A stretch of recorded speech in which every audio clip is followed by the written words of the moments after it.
মার্কিন president Donald Trump শান্তিতে Nobel পুরস্কার পেতে রীতিমতো মরিয়া হয়ে উঠেছেন। নিজেকে নোবেল শান্তি পুরস্কার না দেয়া হলে সেটি যুক্তরাষ্ট্রের জন্য বড় অপমান হবে বলে মন্তব্য করেছেন তিনি। আসসালামু আলাইকুম প্রিয় দর্শক, জানিয়ে দিব এখনকার গুরুত্বপূর্ণ টপ নিউজটি। পুরো নিউজটি উপস্থাপন করব আমি নিপা আক্তার শিমু। এবার বিস্তারিত খবর। মার্কিন প্রেসিডেন্ট ডোনাল্ড ট্রাম্প শান্তিতে নোবেল পুরস্কার পাওয়ার বিষয়ে আবারও তীব্র আকাঙ্ক্ষা প্রকাশ করেছেন। সাম্প্রতিক এক বক্তৃতায় তিনি বলেন, যদি তাকে নোবেল শান্তি পুরস্কার না দেওয়া হয় তবে সেটি শুধু তার প্রতি নয়, বরং পুরো যুক্তরাষ্ট্রের জন্য একটি বড় অপমান হবে।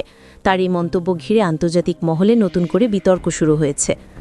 শতাধিক সামরিক কর্মকর্তার সামনে দেওয়া বক্তব্যে ট্রাম্প দাবি করেন, তিনি ক্ষমতায় আসার পর থেকে প্রায় ৭টি বড় সংঘাত নিরসন করেছেন। তিনি উল্লেখ করেন, ভারত পাকিস্তান, ইসরায়েল ইরান, মিশর Ethiopia, Serbia Kosovo, Thailand Cambodia, Rwanda Congo এবং আর্মেনিয়া আজারবাইজান সহ বিভিন্ন স্থানের যুদ্ধ থামানোর কৃতিত্ব তার প্রশাসনের। যদিও এই দাবির অনেকটাই বাস্তবে আংশিক বা প্রশ্নবিদ্ধ বলে আন্তর্জাতিক বিশ্লেষকরা মন্তব্য করেছেন। এদিকে ট্রাম্পকে নোবেল শান্তি পুরস্কারের জন্য ইতোমধ্যেই বেশ কয়েকটি দেশ আনুষ্ঠানিকভাবে মনোনয়ন করেছে। পাকিস্তান সরকার ভারত পাকিস্তান সংঘাত নিরসনের কৃতিত্বের কথা বলে তাকে মনোনয়ন দিয়েছে। ইসরায়েলের প্রধানমন্ত্রী নেতানিয়াহু দাবি করেছেন, ট্রাম্প একের পর এক অঞ্চলে শান্তি প্রতিষ্ঠা করছেন। এমনকি কঙ্গোর পক্ষ থেকেও রুয়ান্ডার সঙ্গে শান্তি চুক্তি সম্পাদনের জন্য তাকে প্রার্থী করা হয়েছে। তবে বিশেষজ্ঞদের মতে ট্রাম্পের এই পদক্ষেপ নোবেল পুরস্কারের মূল দর্শনের সঙ্গে সঙ্গতিপূর্ণ নয়। তারা বলছেন, তার শান্তি প্রতিষ্ঠার কৌশলগুলো আসলে স্বল্পমেয়াদী এবং ক্যামেরা বান্ধব চুক্তি, যা দীর্ঘমেয়াদী স্থায়িত্ব এনে দেয় না। অনেকে মনে করছেন তার প্রশাসন বরং আন্তর্জাতিক শৃঙ্খলা ও বহুপাক্ষিক চুক্তিগুলোকে দুর্বল করেছে।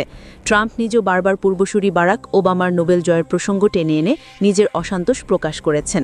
ওবামা ২০০৯ সালে শান্তিতে নোবেল পুরস্কার পান। ট্রাম্পের মতে, যারা কোনো বাস্তব সাফল্য ছাড়াই পুরস্কার পেয়েছেন তাদের পরিবর্তে এখন যুক্তরাষ্ট্রের নোবেল পাওয়া উচিত। সমালোচকরা সতর্ক করেছেন, যদি নোবেল পুরস্কার নিয়ে অতিরিক্ত রাজনৈতিক চাপ সৃষ্টি হয় তবে এই মর্যাদাপূর্ণ পুরস্কারের বিশ্বস্ততা হুমকির মুখে পড়তে পারে, আর শান্তির প্রতীক হিসেবে নোবেল তার গ্রহণযোগ্যতা হারাতে পারে। প্রিয় দর্শক, এই ছিল এখনকার গুরুত্বপূর্ণ নিউজ। আরও গুরুত্বপূর্ণ নিউজ নিয়ে ফিরছি কিছুক্ষণের মধ্যে। নিউজগুলো সবার আগে দেখার জন্য এই চ্যানেলটি সাবস্ক্রাইব করতে ভুলবেন না। ধন্যবাদ।